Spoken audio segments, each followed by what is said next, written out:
नीरू का बेटा फौज में बड़ी पोस्ट पर था। वो हमेशा तैनाती में बाहर रहता। घर में अकेली नीरू बोरियत महसूस करती थी।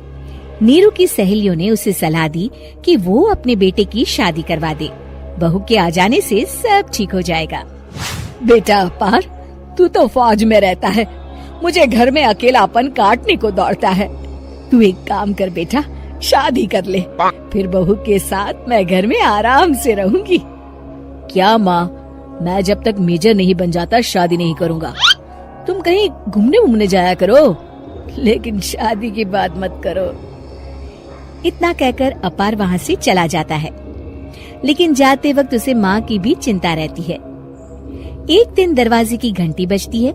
नीरू दरवाजा खोलती है तो सामने एक सुंदर सी लड़की साड़ी पहनकर सर पर पल्लू रखकर खड़ी होती है। कौन हो तुम बेटा, और तुम्हें किसने भेजा है? मेरा नाम कंचन है और मैं आपके बेटे अपार की बीवी और आपकी बहू हूँ। तभी घर का फोन बजता है। नीरू फोन उठाती है तो अपार का फोन होता है। माँ, कंचन आ गई। वो आपकी बहू है माँ, और मैंने उससे शादी कर ली है। आप अकेली रहती है तो मैंने आपके लिए शादी कर ली माँ। अच्छा बेटा, बहू तो आ गई, बहुत सुंदर है। अब ना मैं आराम से घर में खुश रहूंगी। इतना कहकर नीरू जैसे ही कंचन की तरफ देखती है, वो उसके पैर छूती है। नीरू कंचन को आशीर्वाद देकर गले लगा लेती है।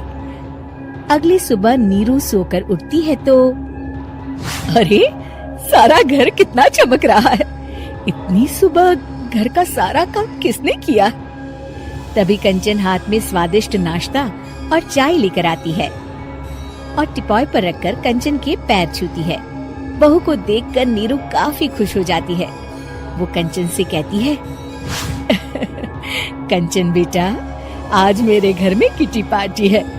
तुम मेरी सहेलियों के लिए कुछ अच्छा बना लेना।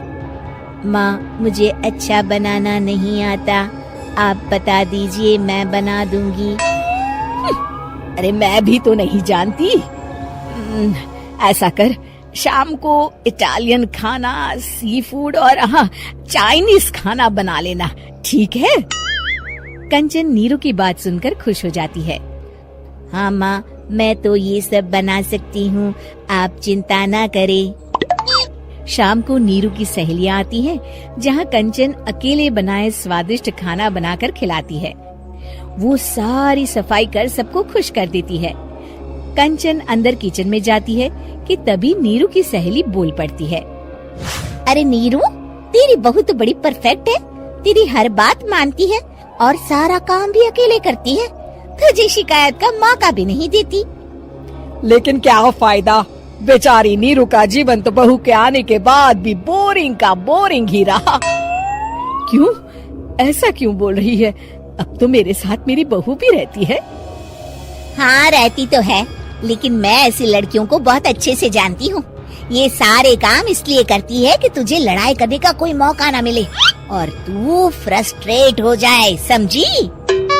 नीरू भोली सूरत बनाकर कहती है। नहीं, मैं नहीं समझी। अरे, घर में सास बहू की लड़ाई ना हो तो घर भी भला घर लगता है क्या? मेरे घर में ही ले ले, सुबह से बहू के साथ लड़ाई में इतनी चहल पहल रहती है कि मन हमारा भी लगा रहता है और पड़ोसियों का भी। नीरू मन में सोचती है, बात तो सही है, अगर ये मेरी शिकायत के बिना ही हर काम कर देगी तो मैं क्या करूँगी? रात को नीरू सोने के लिए कमरे में जाती है, जहाँ कंचन उसके पैर दबाने लगती है। नीरू को अच्छा तो लगता है, लेकिन वो किसी भी तरह से उससे लड़ाई करना चाहती है। बहू, दर्द पैर में नहीं सर पर है और तू मेरे पैर दबा रही है। मैं सर दबा देती हूँ माँ जी। ये कहकर वो उसका सर दबाने लगती है। तू एक काम कर, मेरे लिए बादाम वाला दूध ले आ, जा। कंचन जाकर सास के लिए दूध ले आती है। अब नीरू उसे जो कहती कंचन झट से कर देती। बहू, जरा छत से जाले निकाल दे। जी माँ जी। कंचन 5 मिनट में ही पूरे घर के जाले साफ कर देती है। नीरू तो देखती की देखती ही रह जाती है। कमाल है, ये तो हर काम कर रही है। तरस गई मैं तो इससे लड़ाई करने को। इतना कह के नीरू चली जाती है। नीरू को एक दिन कंचन पर इतना गुस्सा आता है कि वो सोच लेती है आज तो उससे लड़कर ही रहेगी। मौका देखकर नीरू कंचन को पैर से लंगड़ी देकर गिरा देती है, जिसके बाद जो होता है नीरू को विश्वास ही नहीं होता। जमीन में 2 भागों पर गिरी कंचन के सारे पुर्जे बिखर जाते हैं। स्प्रिंग और उसके अंदर से रंग बिरंगी लाइट जलने लगती है। तभी घर की घंटी बजती है।